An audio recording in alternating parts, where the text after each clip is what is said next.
Perfect. Thank you all for joining. Hopefully you and your families are doing well. We know that you are all extremely busy, so let's get started. My name is Brandon Batiste. I am the Chief Operating Officer with the DC Connected Care Network. I am joined with Kenneth Grant, retired healthcare executive with the Johns Hopkins Health System. He and I are the co-chairs of the National Association of Health Services Executives, NACE Education Committee. On behalf of the committee, we are delighted to bring to you a series focused on a few valuable resources for getting through COVID-19. This session, focused on fatigue countermeasures, is the final part of our three-part series on COVID-19. Special thanks to the NACE National Office and LifeWings for putting this together. LifeWings has been a longtime supporter of NACE at the national level, and we look forward to working with them throughout the year. A few housekeeping items. Please remember to mute all of your lines. And if you have questions, please add those to the chat box, and we will get to those at the end of the presentation. Now for a few introductions. First, Dr. Norvell Coots. Dr. Coots has served as the president and CEO of Holy Cross Health since 2016. Holy Cross is a $600 million health system consisting of Holy Cross Hospital, Holy Cross Germantown Hospital, Holy Cross Health Network, and the Holy Cross Radiation Treatment Center, all located in Montgomery County, Maryland. He has more than 20 years of experience in healthcare management and medical administration. In 2016, he retired from the United States as a brigadier general. His final assignment was as the commanding general of Regional Health Command Europe and as the command surgeon for the U.S. Army Europe and 7th Army. Dr. Coots is board certified in dermatology and was named in 2019 to the Becker's Healthcare and the American Medical Association list of 105 physician leaders to know. Second on our panel is Captain Stephen Harden. Captain Stephen Harden is the chairman and CEO of LifeWings Partners, LLC, a team of physicians, nurses, pilots, healthcare executives, and Toyota-trained process experts. LifeWings has helped over 230 healthcare organizations implement the best practices from aviation, manufacturing, and other high reliability industries. He is the author of 2 books on patient safety, and results of his human factors interventions have appeared in over 41 publications and news outlets. His expertise in the field of aviation safety training has garnered him 7 awards for superior performance and quality achievement. Captain Harden recently retired from an international airline and accumulated over 300 aircraft carrier landings during his service with the U.S. Navy. And so with that, I will turn it over to Captain Harden. Thank you, Brandon. Thank you all for taking time out of your day to join us on this webinar. I'm especially thankful for Dr. Coots for adding his experience and expertise to the conversation we want to have today about not squandering your most important resource, which of course is your people. And one thing that all high reliability and high performing organizations do to protect their people is implement fatigue countermeasure programs. Now, to be honest with you, I was less than enthused about presenting this where we are in the pandemic. I felt like we were sort of on the backside of flattening the curve, and that maybe the message would have been more germane to all that was going on in healthcare 2 months ago. But the last 2 weeks have really changed my mind about that. It's very clear as an outside observer that although we may not be treating as many COVID patients as we once were, that the results of the pandemic are continuing and causing a lot of work-related stress and fatigue. It's not just treating COVID patients, but managing your staff, restarting your operations, dealing with your financial issues up to and including bankruptcy that really have made the response to the pandemic a 24-hour around-the-clock job. And there's still a lot of work-related fatigue and stress related to the whole pandemic. And if that wasn't enough, some research just came out this past week where a survey of healthcare leaders and administrators revealed that 94% think that there's going to be a second wave of COVID infections, and COVID treatment for patients. So we're not out of the woods. So maybe this is the perfect time for a message about fatigue countermeasures. So the things that we're going to cover today are really based around acknowledging the fact that fatigue matters. There's been 30 years of peer-reviewed research in healthcare that shows the effect of fatigue on healthcare provider performance.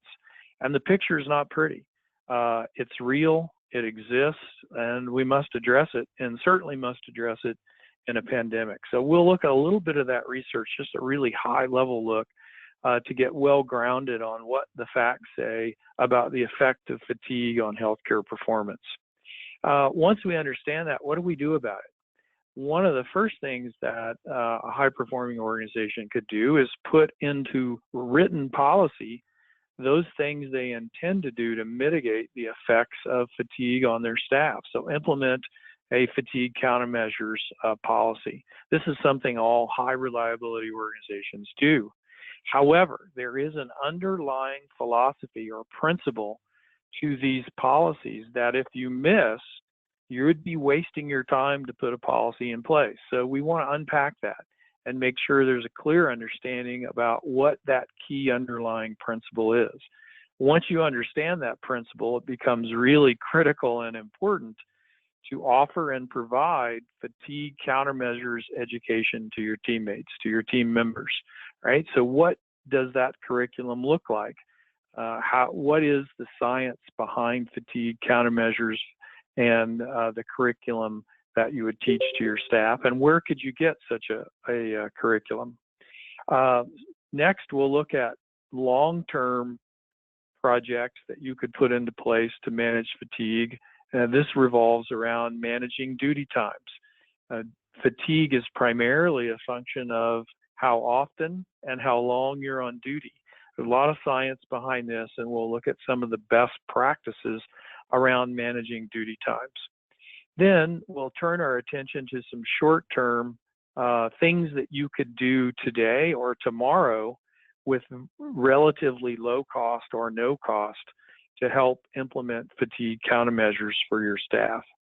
Finally, we'll look at the cost, right? So this is not free. It's there are costs involved.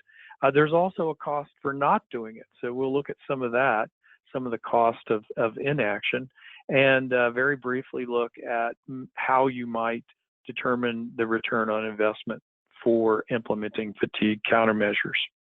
So our first step was to look at what the science says. So before we do that, I want you to understand where I'm coming from. So you probably figured out in Brandon's introduction of me that in addition to my work in patient safety and quality in healthcare, I was also a professional pilot. I just retired after a 42-year career, and 70% of all of my flight duty time was at night and on the backside of the clock. Now, it's a little bit unusual until you realize that I flew for FedEx, and our business model is to deliver packages by 10:30 in the morning. And the only way you're going to do that is fly airplanes in the middle of the night. So a large part of my career was spent on the night shift. Now, early on in my career in the early 90s, FedEx asked me to help to develop and implement a fatigue countermeasures program. So we did that. It turned out to be the first fatigue countermeasures program in a major U.S. airline. What was voluntary back then became mandatory, and all U.S. airlines have to have a fatigue countermeasures program. Now, the important point out of all of this is that I have a bias, and you should know that bias. I helped develop and implement and therefore lived under for almost 30 years the results of that fatigue management policy that we put into place. And for me, it was career changing. I'm not sure that I could have made it to the end of a 42-year career flying on the backside of the clock without a fatigue countermeasures program. So for me, it was life changing. So I'm a huge supporter and strongly believe in it. Now, there are some caveats to what I'm going to cover today. When I first began teaching fatigue countermeasures to FedEx pilots, I was astounded at the number of pilots who came up to me afterwards and said, Steve, if flying on the backside of the clock induces fatigue and it has so many ramifications for more errors and the risk of accident, and it's negative for our health, why do we do it? Why don't we just fly in the daytime?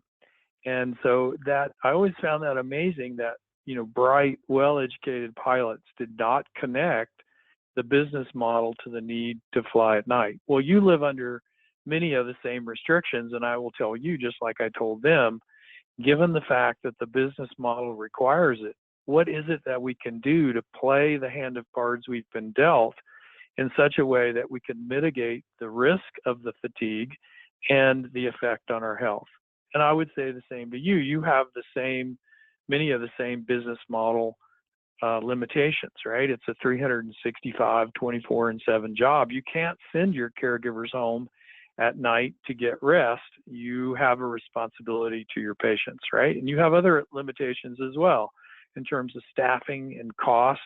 And you're in the midst of a crisis. So trying to implement some of what I'm going to cover today is much like trying to change your failed engine out on an airplane while it's in flight. It's just really hard to do.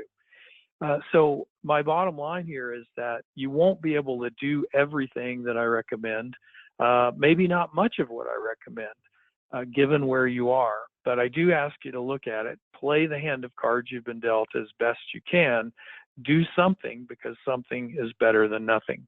But one of the first things you can do is know what the research says, right? And based on the research, act as if fatigue really matters because it does.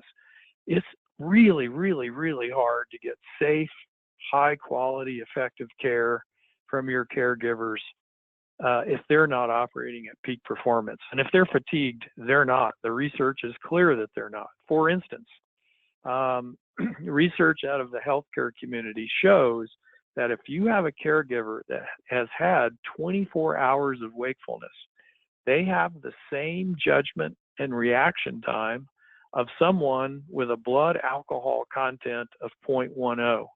That's legally inebriated in a lot of states. And if someone came to work for one of their shifts in your hospital with that blood alcohol content, they would be fired. Yet we accept that same decrement in judgment and reaction time due to fatigue from our caregivers all the time, right? And it doesn't have to be that way. Now, can you have 24 hours of wakefulness? It's not hard, especially in the midst of a pandemic crisis. If you're working 12-hour shifts and you ask them to give you a little bit of overtime and they have a long commute to and from work and they get home and their spouse and their children are at home because they're in lockdown as well and they normally, they can't get the sleep that they would normally get, the next time they show up for a shift, it is very possible they've had 24 hours of wakefulness. So managing fatigue becomes really important. One of the most recent studies has come out that looking at the risk of getting COVID-19 if you're a caregiver and you're fatigued. So it ramps up dramatically and gives you a higher than average risk if your staff members are fatigued. So there is very clear, peer-reviewed evidence over 30 years of research that fatigue has a very negative effect on the care that you provide your patients. And we need to do something about that. We can't ignore it. So one of the things that we can do is, as a high-performing and high-reliability organization, is to implement a fatigue countermeasures management policy. All high-reliability organizations do this, including the U.S. military and many of the militaries around the world, and U.S. airlines. In fact, you cannot, as an airline based in the U.S., legally operate your airplanes in U.S. airspace unless you have a fatigue countermeasures policy in place and a fatigue risk management plan. Those are two things you must have, or the FAA is not going to let you fly airplanes in our airspace. Now, if you are going to go to that length and actually put down in writing what your policies are around mitigating the effects of fatigue of your staff, the one thing you must know is that it is a bipartisan agreement. It requires actions on the part of the organization and requires responsibility and actions on the part of the people within the organization. So there are responsibilities that the employee must fulfill to take advantage of the things that the organization is going to put into place. And if you don't understand this, if you're not requiring responsibilities on the part of your staff on how they're personally to manage their own fatigue, then putting that policy into place won't do you much good. So once you understand that there's a responsibility on the part of your employees to manage their own fatigue, it becomes really important to provide fatigue countermeasures education. Again, this is something all high reliability organizations do. The topics, the curriculum include sleep hygiene. Where can you get your best sleep? What's the best temperature? What's the best lighting condition? When is the best time to go to sleep? What do you do if you can't sleep? Should you take pharmaceuticals to help your sleep? There's tons of science around this to help folks get their best sleep in their off-duty hours. The curriculum should also look at the effects of fatigue, what causes fatigue, and what the science says about effective countermeasures, as well circadian rhythm. So disrupting your circadian rhythm causes fatigue. There's, again, a lot of science behind this, and what individuals should do to manage that and to counter the effects of it. Well, once that education is in place, now it's time to begin to look at duty times. Now, duty times are really, really important to mitigating the effects of fatigue. If you have an adverse outcome in your hospital, it is 1.7 times more likely that the team involved in that adverse outcome was on duty between 10 to 12 hours. So it typically happens towards the end of their shift. And 5.5 times more likely that the team will have been on duty 13 hours. So sometimes overtime is required. We all know that, right? We have to manage the staff we have and take care of our patients. Just know that when you do that, you're dramatically ramping up the likelihood of an adverse outcome. Now, the most important duty time limitation in the U.S. airline industry is no more than 60 hours on duty in any 7-day period. Now, normally this wouldn't be a problem for healthcare, but I have received tons of reports of staff putting in more than 60 hours of duty in any 7-day period.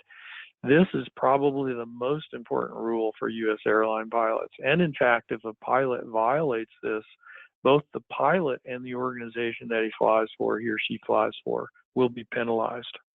Another important best practice, again, based on science, is no more than 3 straight night shift duty periods. So no more than 3 duty periods that cover the backside of the clock. After that, fatigue ramps up dramatically, as does the number of mistakes. Now, the last one I'll cover is the next to the last one, 9 hours of protected rest in any 24-hour period.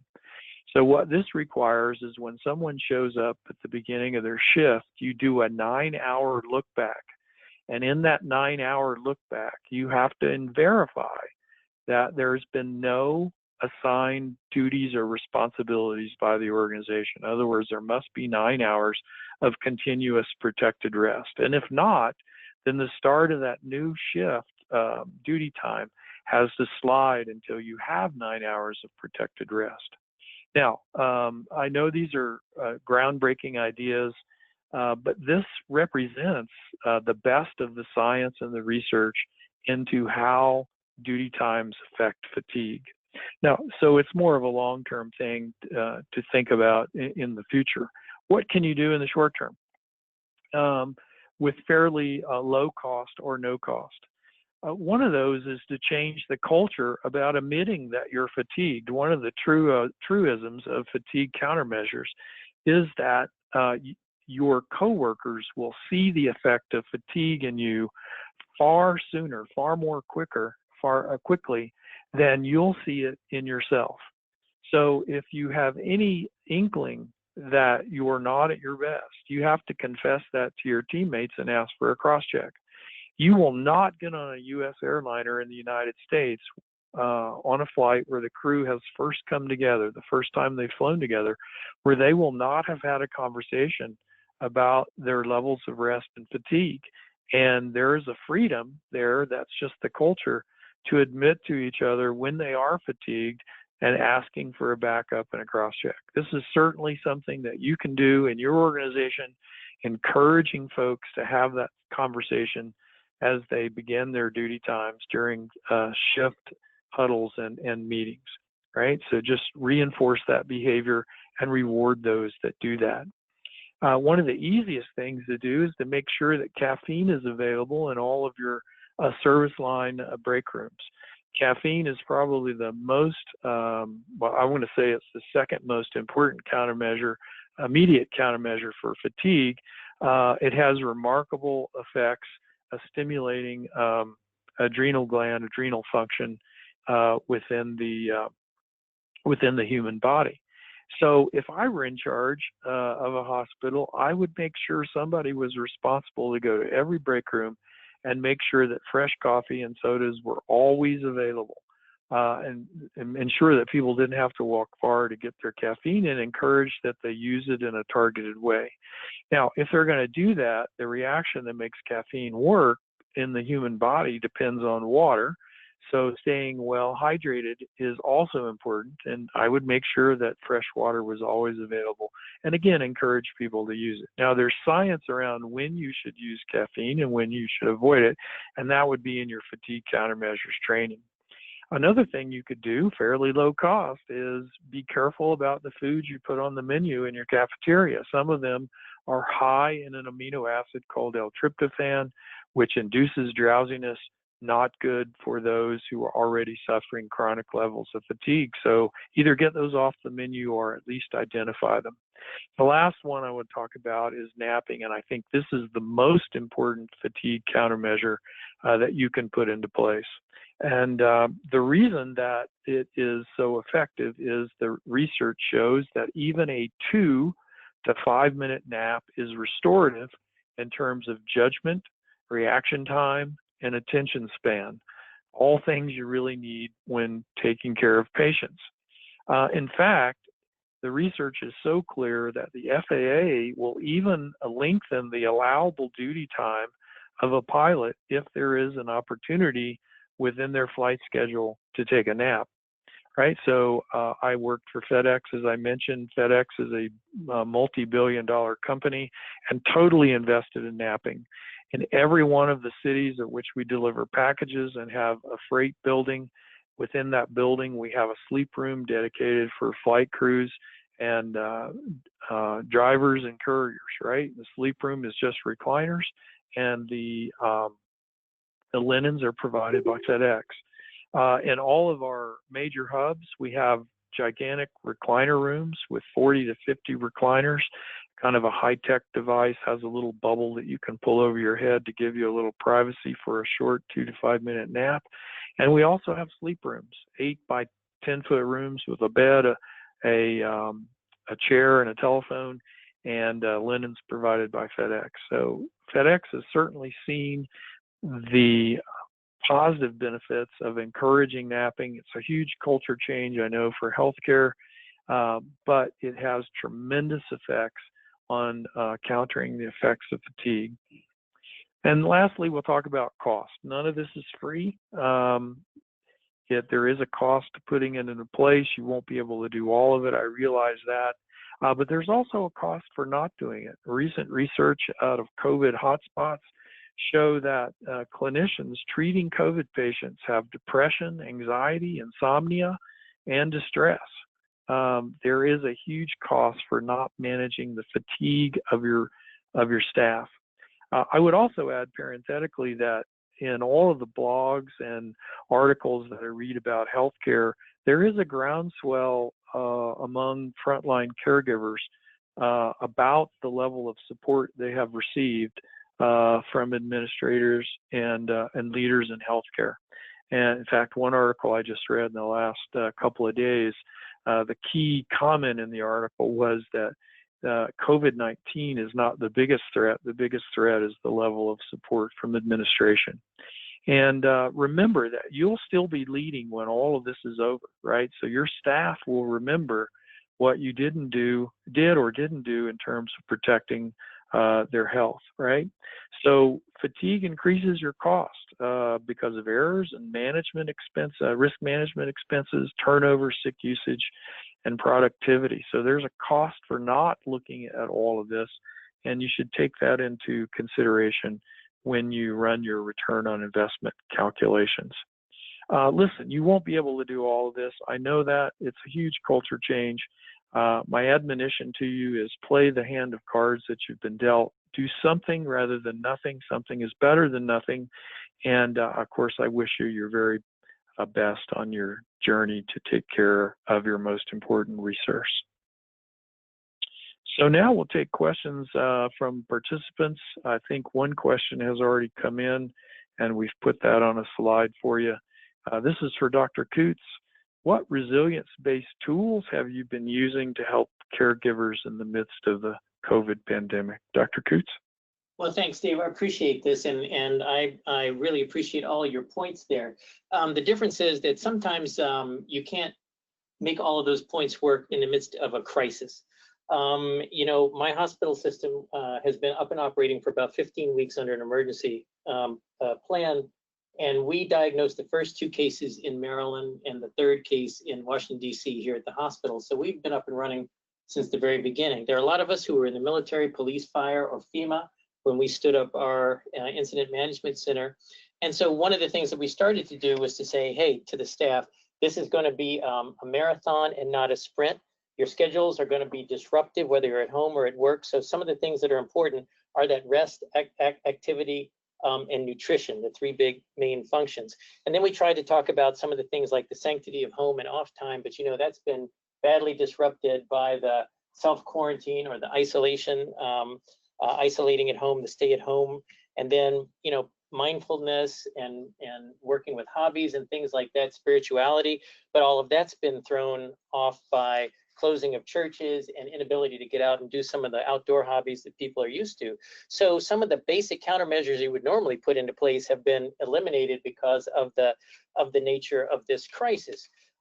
We immediately then began to do rounding. Leader rounding is very, very important because it's inherent on the leader. It's incumbent upon the leaders to create a culture of caring and an environment of resiliency.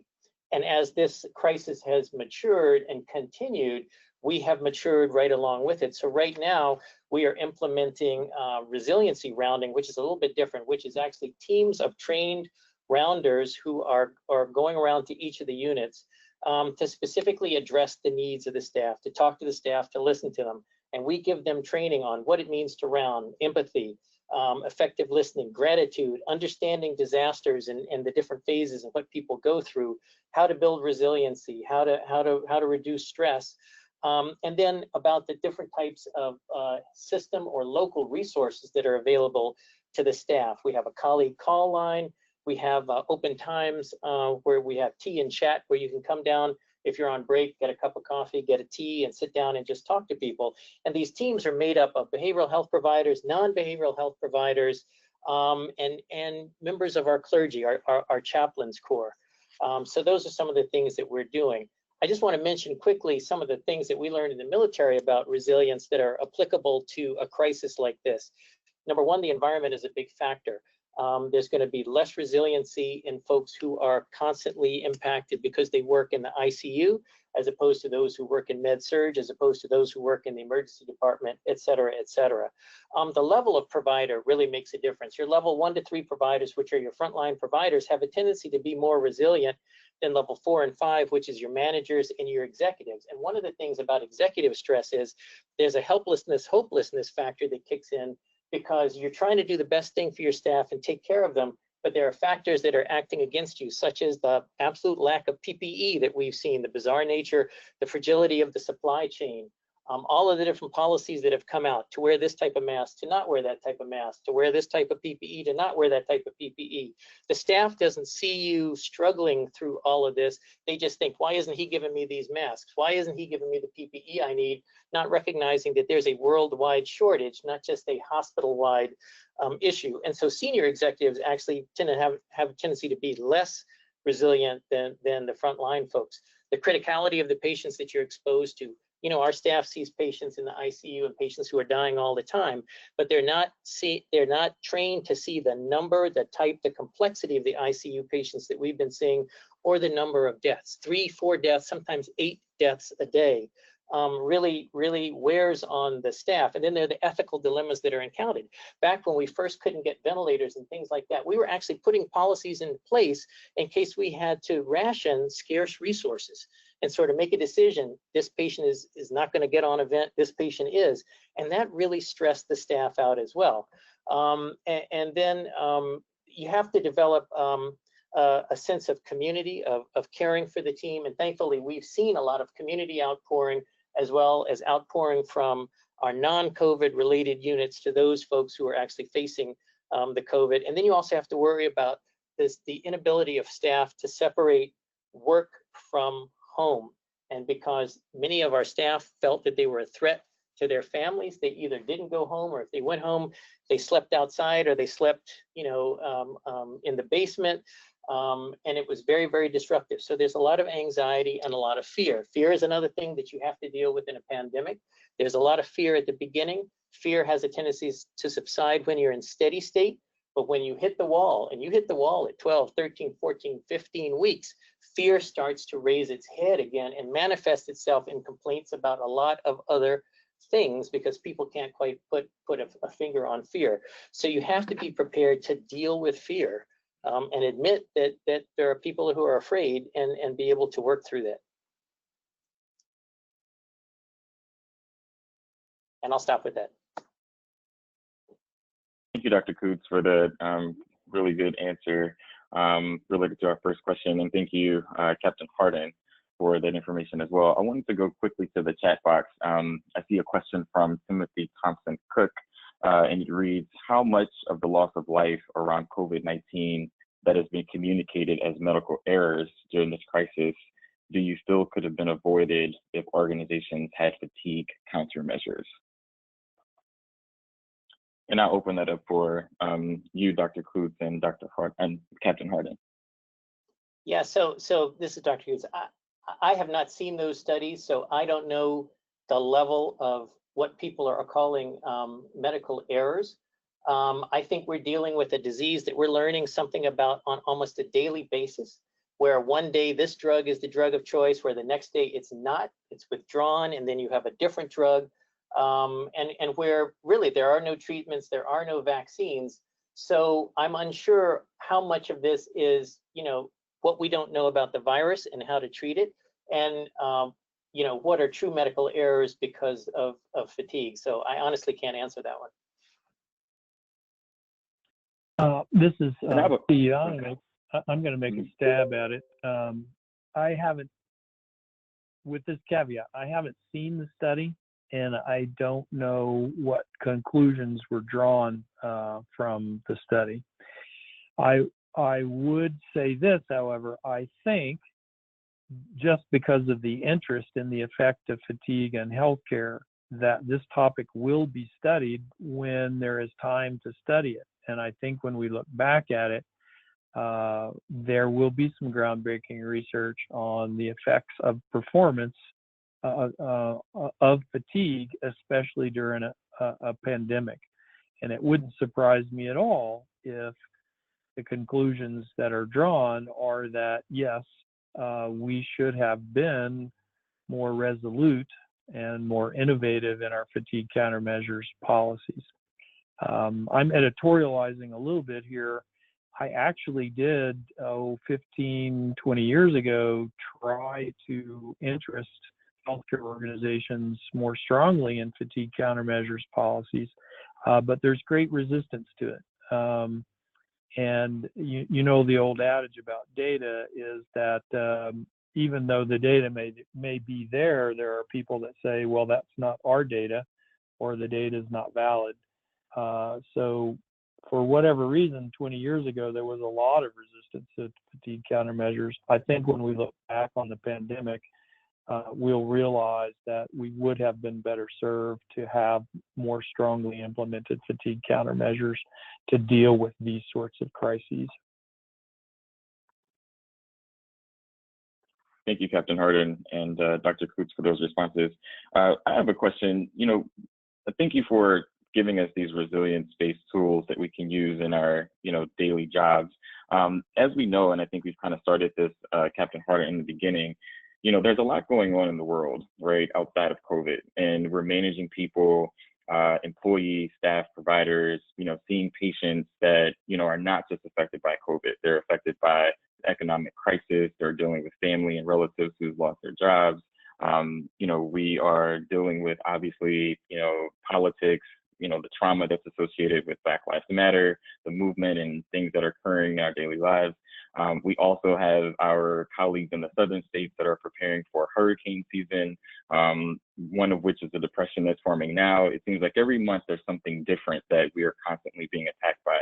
And the question that I have is, are there any different tools or strategies that you're utilizing in your day-to-day with your providers, with your staff, with your patients, and how to not just cope with COVID, but the pressures of all the other things that, we are dealing with as a society?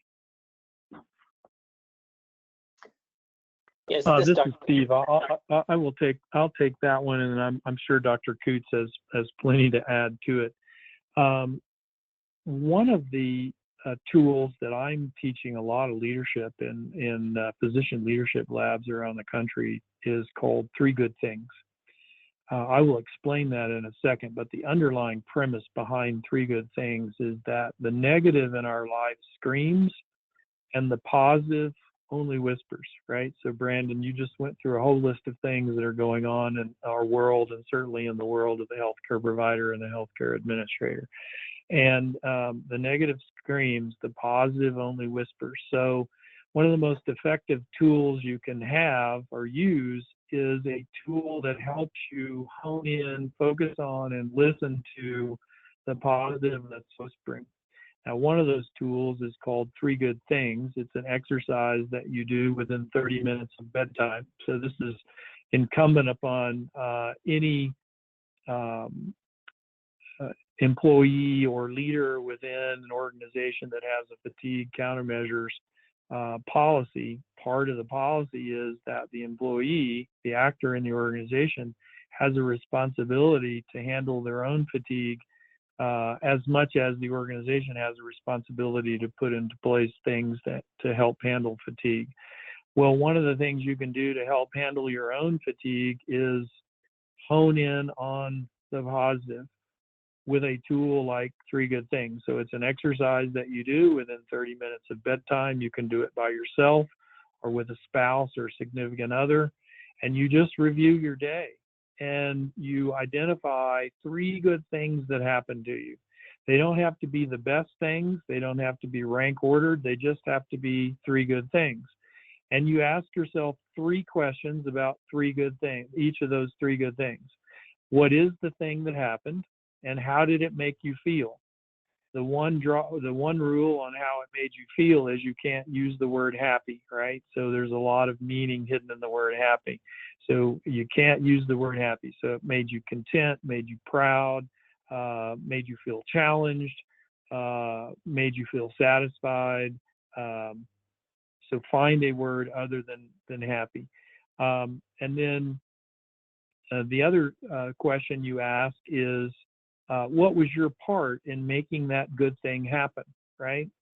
And the reason you ask that question is a lot of times good things happen to you just serendipitously, but if you really analyze the situation, you realize there are behaviors or thought patterns that you could have used to create more or to manifest more of those good things in your life. So the 3 things you do are identify the good thing, describe how it made you feel, and answer the question, what was your part in making that good thing come to fruition?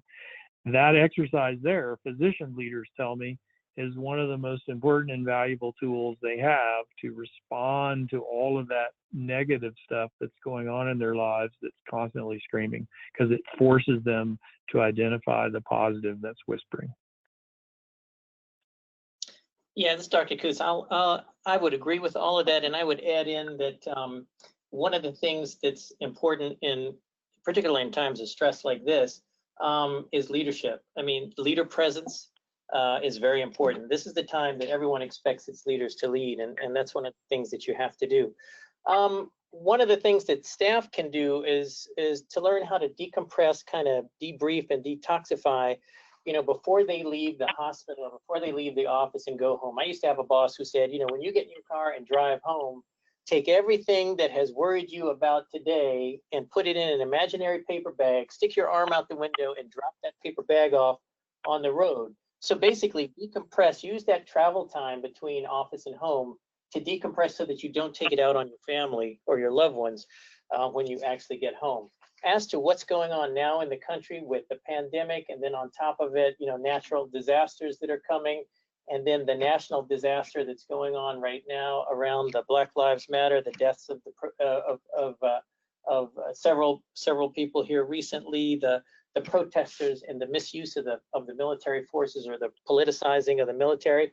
That is layer upon layer of stress. And many of my people have come to me and said how stressed they are because of this. So what a leader has to do is really step up, become very visible, make some very concrete statements around each of these things, not try to hide or cover over it or be fearful about taking a stand, because that's what your folks want you to do, is to take a stand. So you have to be prepared to step out and to do all of that.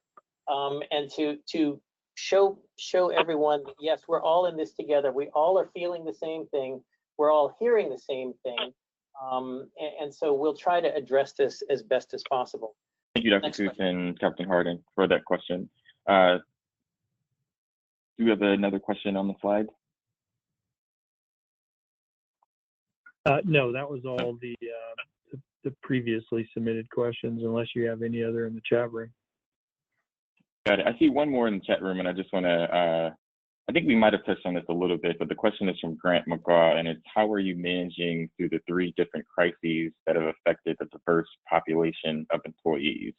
And Grant, I was raising a question whether or not this is COVID focused, but any thoughts from our panelists? Yeah, I'll take it. So here in Silver Spring, Maryland, one of the most diverse cities and one of the most diverse counties in America, I have a multi-ethnic, multiracial, multi-religious, multilinguistic staff here. I'm African American myself, the first African American CEO in the 56-year history of the organization. And so I would say that people are really looking at me for my opinions and for my leadership right now. I put out a video talking about unity and hope. Put out a video around combating racism. We put out some gratitude videos here recently. I was just looking out the window at the beginning of this, and the doctors, nurses, and techs were all taking a knee at 1 o'clock under the White Coats for Black Lives program. And so, addressing the needs of the staff. If the staff says, hey, at 1 o'clock, we'd like to go out and take a knee, then we should all go out and take a knee. Unfortunately, because I was on this, I wasn't able to join them. Otherwise, I would have. So the thing is to really address all of these things up front and out in the open, listen to people, and do things that make people feel better about being able to express their opinions around this, rather than keeping it all bottled up. That's the worst thing we can do, is to keep it all bottled up, to have a very honest, open dialogue about it, and to instill hope. The leader's main job is to continue to instill hope in their colleagues, in the staff. And so all of my messages, no matter how heavy the subject, always end with a message of hope, because I am hopeful that things will turn around, and because we are who we are.